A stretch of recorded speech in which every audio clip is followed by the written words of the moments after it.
avait pas de vocation scientifique. Sur le début de mes expéditions, c'était plutôt sportif.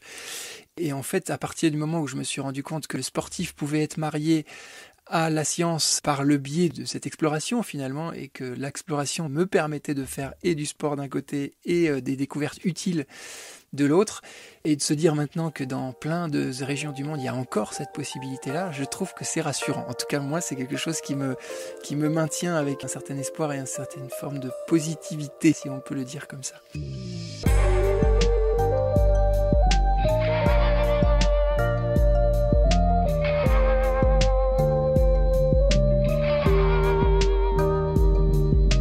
Bonjour à tous. Bonne et heureuse année 2022. Des souhaits que j'étends à toute l'équipe de BSG, à la grande famille des naturalistes et surtout aux vivants en général. Évrard Vendenbaum est géologue de formation. Ce natif de Grenoble est aussi grimpeur, skieur, alpiniste, kayakiste, spéléo, n'en jetez plus. Dans les articles qui le concernent, il est décrit comme un explorateur et un aventurier des mondes perdus.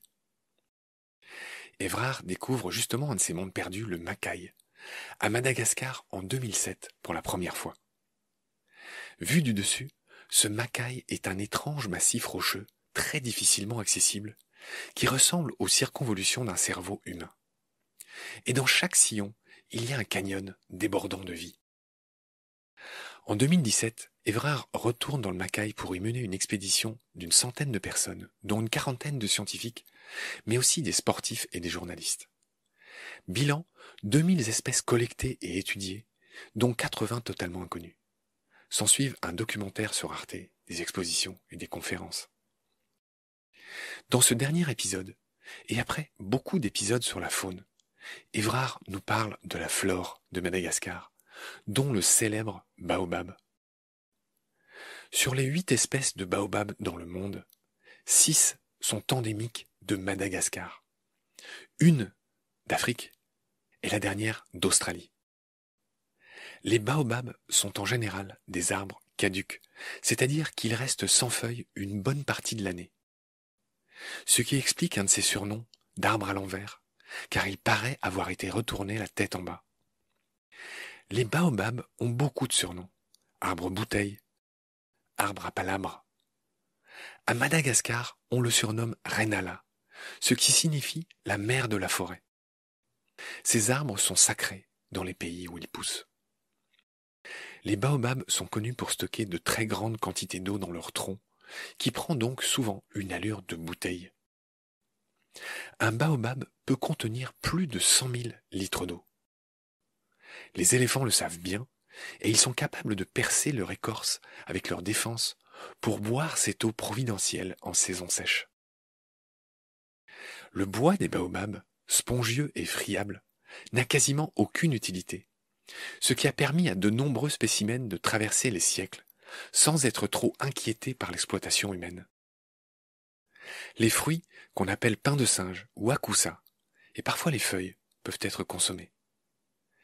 Les spécialistes estiment que les baobabs ne vivent pas plus de 2000 ans. L'absence de stries de croissance dans leur tronc rend la datation difficile. Beaucoup de très vieux baobabs sont morts ces dernières années depuis 2015, pour des raisons mal connues, mais sans doute liées au réchauffement climatique et à l'expansion humaine. Expédition à Madagascar. Chapitre 10. Fin du voyage. Début du rêve. C'est parti. Salut Évrard. Salut Marc. On va peut-être finir dans cet épisode notre long marathon commencé il y a des millions d'années avec toi à propos en gros de Madagascar et des animaux de Madagascar. On va me reprocher, on aura raison de le faire, et on te le reprochera du coup aussi, de ne pas parler des végétaux. De ne presque pas avoir parlé des plantes. Et donc c'est pas gentil, c'est pas sympa pour elles, et donc je voudrais quand même que tu me mentionnes quelques plantes notoires de Madagascar. Quand on a préparé l'émission, tu m'as parlé d'orchidées. Moi j'ai vu qu'il y avait des palmiers qui seraient célèbres. Qu'en est-il ? Qu'est-ce que tu peux me citer comme plantes intéressantes ? Alors, je vais en citer quelques-unes. Déjà, le premier élément qui est assez fort, c'est le taux d'endémisme. On en a parlé déjà depuis le début de tous les épisodes sur Madagascar, mais chez les végétaux, l'endémisme est de l'ordre de 82% encore. Donc c'est énorme, c'est vraiment énorme. Et le nombre d'espèces de plantes à Madagascar est aussi énorme. Pour l'instant, on en est à 11 000 répertoriés. Et très probablement qu'il y en a encore quelques-unes et de nombreuses à découvrir. Les botanistes estiment qu'il y en aurait encore 2500 à découvrir. T'imagines, ça fait un joli boulot encore de recherche de terrain, si toutefois tout ne part pas en fumée d'ici là. Et donc dans le lot, en tout cas en ce qui concerne le macaï, il y a quelques espèces effectivement assez emblématiques, ou en tout cas particulières. Et le canarium est pour nous un peu notre chouchou aussi du côté des plantes, parce que c'est un des plus beaux arbres, qui a le plus beau port, on va dire, pour ceux qui aiment regarder les arbres, comment ils se déplacent et comment ils s'installent dans l'espace. Le rami, donc c'est son nom en malgache, est assez superbe. Et il a surtout une autre particularité, c'est que il produit une résine qui a une odeur de camphre. Et donc, dès que tu lui fais une petite entaille sur son écorce, il va y avoir cette bulle de résine qui va sortir, puis qui va couler, un peu jaunâtre, même complètement jaunâtre. Et ça sent bon, mais ça sent merveilleusement bon. Et ça sent tellement bon et tellement fort que quand on se balade dans les canyons, il suffit qu'il y ait un petit courant d'air qui se diffuse comme ça dans le cours d'eau, et à des dizaines ou des centaines de mètres de l'arbre, tu sais qu'il est là, tu sais que tu vas en trouver un, parce que tu le sens, et ça c'est assez exceptionnel. Moi je suis pas un grand spécialiste des plantes, mais c'est assez rare, je pense, d'avoir une plante qui presque se laisse pister comme ça avec son odeur. C'est assez formidable, et c'est une résine qui est utilisée notamment dans les églises, comme encens, qui peut servir aussi pour des parfums, bon bref. Ensuite, tu as parlé de palmiers. En fait, il y a dans le Macaï, puisqu'on en parlait depuis le début, c'est une zone humide, il y a beaucoup d'eau dans les fonds de canyon, il y a aussi beaucoup de lacs, il y a plusieurs dizaines de lacs éparpillés au milieu du massif du Macaï. Eh bien, on trouve des espèces qui ont besoin de beaucoup d'eau. Typiquement, on a des pandanus, je ne sais pas si tu vois ce que c'est les pandanus. C'est des trucs qui ressemblent un peu à des prêles. Tu vois, la prêle, oui, une plante très verticale. des plantes préhistoriques. Ouais, c'est ça. Eh bien, c'est la même chose, mais en version arbre. D'accord? Donc, c'est un truc qui fait jusqu'à 20 mètres de haut, sans doute, et qui, de forme de loin, comme ça, peut ressembler à une sorte de prêle. Ça n'a rien à voir. Pour ceux qui nous écoutent, juste préciser à quoi ressemble une prêle. Si je dis pas de bêtises, c'est une plante qui est un peu annelée, oui, avec des espèces de petites touffes à chaque anneau. Ouais, t'as une tige, en fait, une seule tige verticale, et puis effectivement, t'as des anneaux comme ça qui sont de plus en plus petits, plus tu montes en haut de la plante. Voilà. Et là, le canarium, c'est exactement le même effet, mais encore une fois en version arbre. Et cet arbre, il est assez intéressant parce qu'il a un système racinaire qu'on dit un peu en chapeau chinois, c'est-à-dire que comme il vit dans les cours d'eau, il a vraiment besoin d'être noyé, quoi. Eh bien, il sait qu'il va subir des crues, forcément, et donc il s'est adapté à ça, et au lieu d'être juste un tronc qui risquerait de se faire balayer à la première crue, avec un autre tronc d'arbre qui viendrait taper dessus, etc., comme ça arrive souvent dans d'autres sites, eh bien, il va faire une base de tronc en chapeau chinois. Tu vois ce que je veux dire? T'as plein de... Ouais. Comme si tu avais des branches, mais qui partaient à l'inverse vers le sol, et qui partent sur le côté, comme ça, en diagonale. Oui, un peu comme cet arbre qu'on appelle le ceiba. Je sais pas si ça te dit quelque chose. Non, ça me dit rien. Qui a des espèces de racines un peu verticales. C'est pas grave, continue. C'est un arbre d'Amérique latine. Le ceiba, c'est un peu le grand arbre sacré. Tu sais, avec des racines qui ressemblent presque à des voiles tellement elles sont... Ah oui, je vois. Oui, ça je vois tout à fait. Il y a pas mal dans les forêts tropicales des racines qui prennent cette allure de voile comme ça, ouais. Mais là, c'est plus des tubes. Ça fait comme si tu avais des branches rondes, qui partent en mode chapeau chinois, quoi. Donc D'accord. tout autour, de manière circulaire comme ça.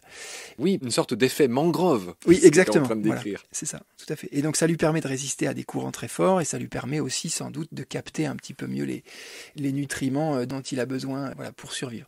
Et les pandanus, il y en a beaucoup dans le Macaï, et associé à ce pandanus, il y a un joli palmier, splendide palmier, qui s'appelle le Ravenea rivularis, qui, tu l'as évoqué à un moment pour une autre raison, je ne sais plus pour quel animal on a parlé de ça, on a parlé du fait que parfois les animaux étaient plus présents dans le milieu domestique que dans le milieu sauvage. Eh bien là c'est la même chose pour ce Ravenea rivularis qui est extrêmement connu chez Monsieur Tout-le-Monde. Il y a plein de gens qui ont ça dans leur jardin, un peu partout dans le monde. Et par contre, en milieu sauvage, en milieu naturel, il est en voie d'extinction. Et il a même été considéré il y a quelques années comme éteint. Jusqu'à ce que on tombe sur un canyon, le même canyon où on a découvert le petit poisson dont on a parlé dans un précédent épisode. Un canyon donc avec des caractéristiques particulièrement fragiles et adaptées. Et bien dans ce canyon-là, noyé, c'est comme une sorte de grand marais, de grand étang, et bien il y a une forêt entière de milliers de Ravenea rivularis, et c'est d'une beauté assez rare. Moi j'adore les forêts de palmiers comme ça. Voilà, donc ce petit arbre-là, ou grand arbre, il monte jusqu'à 30 mètres, 25-30 mètres, et bien tout à coup il est sorti de son statut d'éteint, et il est redevenu en danger critique d'extinction, puisqu'il ne se trouve que là, mais il n'est pas éteint, voilà, il existe encore. Je peux te parler encore d'un dernier peut-être, si on peut, c'est le... Alors il y a évidemment des baobabs. Ah oui. Il y en a beaucoup à Madagascar, mais il n'y en a pas beaucoup dans le Macaï. Pour la petite histoire, on en a On en a découvert 4 en 2017. On avait parlé de ces expéditions qu'on a pu mener avec l'association Nature Évolution il y a quelques temps. En fait, en 2017, en se baladant dans un canyon, en regardant le nez en l'air, tout à coup, on a vu un tronc bizarre, avec une forme bizarre, un fruit bizarre. On s'est dit, qu'est-ce que c'est que ce truc? Ça ressemble à rien d'autre du coin. Et ça ressemblait pas non plus trop à un baobab, parce que ça avait pas cette espèce d'énorme tronc. Voilà, on a grimpé, ça nous a pris une bonne journée pour trouver le moyen d'atteindre l'arbre là où il était perché. Et puis on a fini par grimper dans un de ces trucs et c'était effectivement un baobab za qui est donc plutôt bien réparti dans le sud-ouest de Madagascar. Donc c'était pas une grande surprise. Par contre, c'était vraiment les premiers spécimens qu'on trouvait dans le cœur du Macaï. Voilà, il y a plein d'autres espèces. Je pourrais te raconter plein d'autres trucs là-dessus. Voilà. Tu finis sur le baobab, je pense que c'est une excellente manière de clôturer cette émission sur cet arbre légendaire. Celui dont tu parles à Madagascar s'appelle Adansonia madagascariensis, le baobab malgache. Et toujours pareil, rendre hommage à des gens dont personne ne sait plus qui ils étaient, etc. Cet arbre, ce genre a été nommé en hommage à Michel Adanson, qui, contrairement à ce qu'on pourrait penser, n'était pas anglais. Michel Adanson, c'était un botaniste et explorateur français du XVIIIe qui fut le premier à décrire le baobab au Sénégal. Voilà ce que je voulais dire. Et dire aussi sur le baobab que les fruits du baobab sont appelés les akoussa ou pains de singe, en tout cas en Afrique. Est-ce que c'est le cas à Madagascar aussi ? Alors non, j'ai jamais entendu ça. On mange le fruit du baobab à Madagascar, évidemment. Pas vraiment. Il est utilisé pour en faire de l'huile ou pour en faire des confitures, ça existe, ou des jus, j'ai vu ça, mais pas vraiment par les populations locales. D'accord, ok. Et je lis qu'à Madagascar, on nomme le baobab Renala, ce qui signifie très poétiquement la mère de la forêt. Ouais, il y a beaucoup de légendes sur le baobab avec des histoires du dieu qui aurait été fâché et qui aurait décidé de planter l'arbre la tête en bas. Et c'est ce qui expliquerait que du coup, en haut, on ait l'impression d'avoir des racines. C'est vrai que dans un baobab, quand tu regardes un baobab, le port du baobab ressemble plus à des racines. Tu vois, un arbre que tu aurais déraciné et que tu aurais mis à l'envers. Et donc voilà, il y a des petites histoires comme ça qui tournent autour de cet arbre. Mais il y a plusieurs, je crois qu'il y a... Si je me trompe pas, il y a 7 espèces différentes. Alors attends, je les ai sous les yeux. Non, il y en a plus. J'en vois 9 là. Ouais, peut-être 9. J'en vois 9, dont le malgache. Et je lis quelque chose d'assez rigolo. Le bois des baobabs, spongieux et friable, n'a quasiment aucune utilité. Ouais. Ce qui a permis à de nombreux individus, par les arbres, de traverser les siècles sans trop être inquiétés par l'exploitation humaine. En revanche, les fruits et parfois les feuilles sont consommés par de nombreuses populations. Et donc, il me semble que les baobabs, pareil, sont un peu inquiets en ce moment. Il me semble qu'il y a des maladies en Afrique. Je ne sais pas si c'est le cas à Madagascar.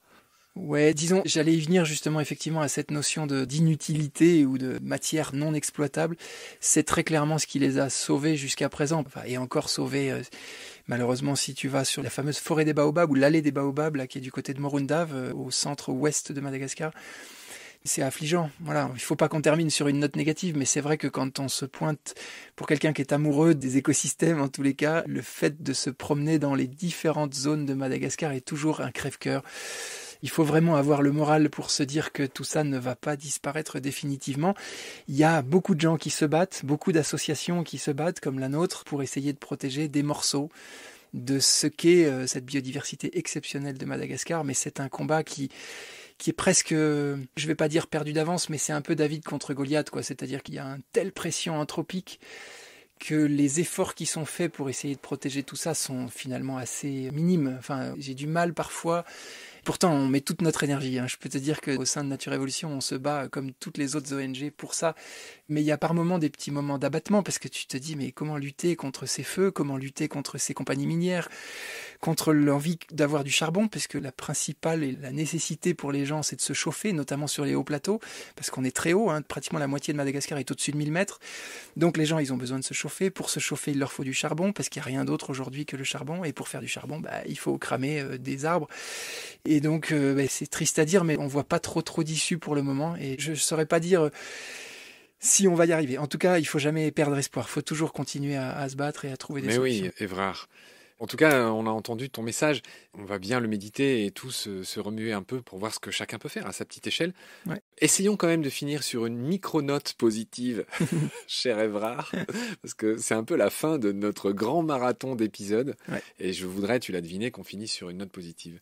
Dans les choses positives, il y a toujours cette notion de possibilité de découverte. Je reviens un tout petit peu là-dessus pour dire que finalement, on a toujours un petit peu le sentiment qu'on a déjà fait le tour d'un petit peu tout, ou encore ce qu'on a pu me dire à diverses reprises dans les années précédentes, que de toute façon ça va disparaître, donc c'est pas la peine de l'étudier. Bon, tout ça c'est des choses qui vont pas nous amener très loin, mais la vérité c'est qu'à Madagascar il y a encore énormément de choses à étudier, à travailler, que ce soit sur les lémuriens bien sûr, mais encore une fois c'est un des trucs les plus étudiés déjà, donc c'est peut-être pas la chose principale à cibler, mais ne serait-ce que chez les arthropodes, comme on l'a dit plusieurs fois, chez les amphibiens, énormément d'espèces à trouver.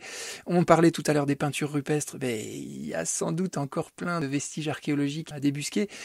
Voilà, pour revenir un peu à la base de mon parcours, moi j'ai plutôt été un aventurier au départ, c'est-à-dire il n'y avait pas de vocation scientifique.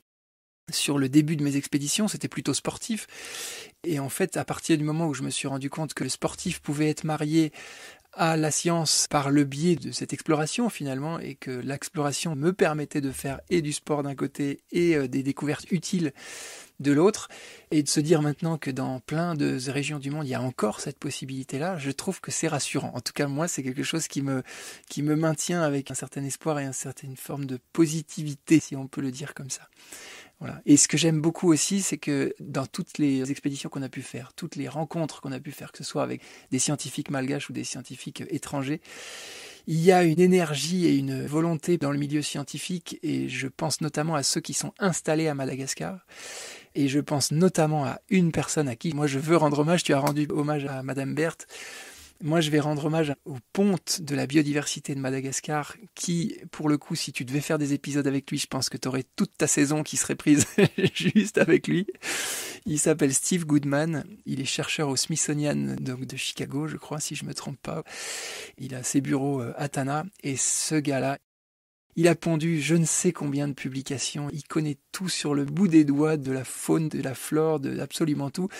Et c'est un monsieur extrêmement accessible, extrêmement gentil, qui nous a ouvert ses portes et qui m'a pas mal aidé, moi en l'occurrence, à monter ses expéditions dans le Macaï à l'époque. Voilà, donc je voulais lui rendre hommage parce qu'il a rendu un grand service à la conservation et à la compréhension, à l'amélioration des connaissances sur la biodiversité de Madagascar. Très bien. Cher Évrard, ce dernier épisode est à peu près aussi obèse qu'un baobab.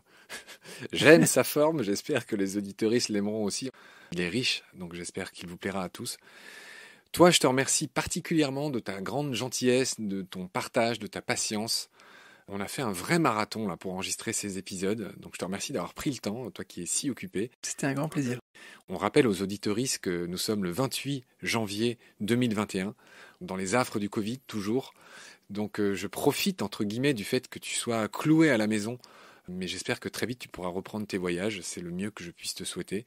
Puis j'espère te voir en vrai très vite, je dis ça à tous mes invités, parce que voilà, tu habites une belle région et tu feras partie, comme je l'ai dit, de mon tour de France des amis de Baleine sous Gravillon. Je te remercie immensément, Évrard. J'oublie pas de faire un gros bisou à Marie, qui est ta femme, qui travaille avec toi et qui a rendu tout ça possible. Voilà, je te souhaite le meilleur et de toute façon, on se reparlera très vite parce que on a envisagé avec toi l'idée de faire une prochaine émission sur le Sulawesi. Ta prochaine grande expédition, tu y es déjà allé, tu vas y retourner. Absolument. Et donc on va parler, j'imagine que c'est dans les coins de l'Indonésie, hein, c'est ça ? C'est une des îles d'Indonésie, ouais. C'est après Sumatra, Java et Bornéo, la 4e plus grande île d'Indonésie, exactement. Bon, donc toi et moi, on a un rendez-vous pour parler de ça plus tard. Avec grand plaisir. C'est moi qui te remercie, Marc, parce que c'est pas tous les jours qu'on peut prendre autant de temps pour entrer dans le détail sur tout ça. Et donc, c'est plaisant de pas courir. Et je sais que c'est quelque chose que tu cherches, toi, justement. Et ben, tu m'as permis de le faire ce matin et je t'en remercie grandement. C'est très gentil. Bon, je te fais cette accolade. Moi, je suis quelqu'un qui adore faire des accolades. Et là, je souffre beaucoup en cette période de Covid. Tu vois, c'est chouette les accolades, je trouve, de sentir l'énergie de quelqu'un. Et donc, à la distance, j'aimerais te faire une accolade. Et je te dis à très bientôt. Et une grande admiration pour tout ce que tu as fait, pour tout ce que tu continues à faire. Et voilà, j'espère te rencontrer en vrai très vite. Salut, Évrard. J'espère également qu'on aura l'occasion de se rencontrer bientôt. À très bientôt, Marc. Merci. Salut.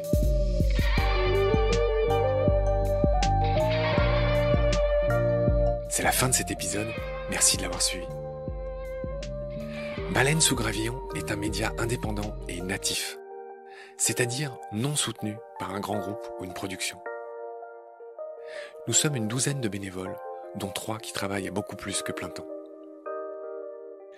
Pour continuer, nous avons besoin de votre soutien, et pour ça, il y a 4 possibilités. D'abord, vous pouvez installer le moteur de recherche solidaire Lilo en lieu et place de Google, par exemple, sur votre ordinateur et votre téléphone. Chacune de vos recherches génère des gouttes d'eau, lesquelles sont convertibles en argent, qui est reversé au projet de votre choix, comme Baleine sous Gravillon, par exemple. Pour vous, c'est gratuit, et les petits ruisseaux font les grandes baleines. Vous pouvez aussi, comme avant, vous abonner à chacun de nos podcasts, laisser des étoiles et un avis si vous avez un iPhone, et surtout les écouter chacun dans leurs canaux respectifs. Baleine sous Gravillon a accueilli ses petits frères depuis le début de la saison 3 en septembre 2021. Mais ils vont bientôt s'envoler de ce nid. Nous vous encourageons donc à aller les retrouver, ces 3 petits frères, qui sont aussi 3 podcasts à part entière, dans leurs canaux respectifs. Et pour ça, je vous invite à vous abonner à chacun. Ces 4 podcasts sont complémentaires, chacun sa spécialité. Nomen raconte l'origine des noms d'animaux et d'arbres. Un grand plongeon dans l'histoire, les langues, les cultures. Les choix tantôt erronés, tantôt géniaux, des premiers naturalistes. Combat, vous le savez, donne la parole aux défenseurs du vivant. Et Petit Poisson deviendra podcast, raconte la vie dans l'eau. Ensuite, toujours pour nous aider, vous pouvez faire un don sur Helloasso ou sur Tipeee, même minime. Vous pouvez aussi devenir partenaire de l'association BSG ou nous aider à trouver des partenaires. Parlez-en autour de vous. Toutes les infos sont sur le site baleinesougravillon.com. Nous vous recommandons justement la visite de notre site baleinesougravillon.com où sont publiés de nombreux articles sur le vivant. La visite aussi de notre compte Instagram sur lequel nous partageons chaque semaine les plus belles images d'un photographe animalier. Venez aussi nous écouter en replay ou découvrir des vidéos sur notre chaîne YouTube.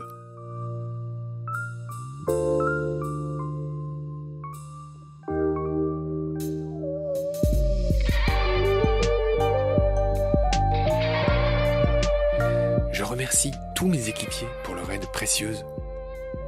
Sans oublier Frédéric Coladzina et Gabriel Dallène, les compositeurs du générique. À très bientôt pour de nouveaux épisodes. D'ici là, prenez soin de vous et de ce qu'il y a autour de vous. Merci. À bientôt.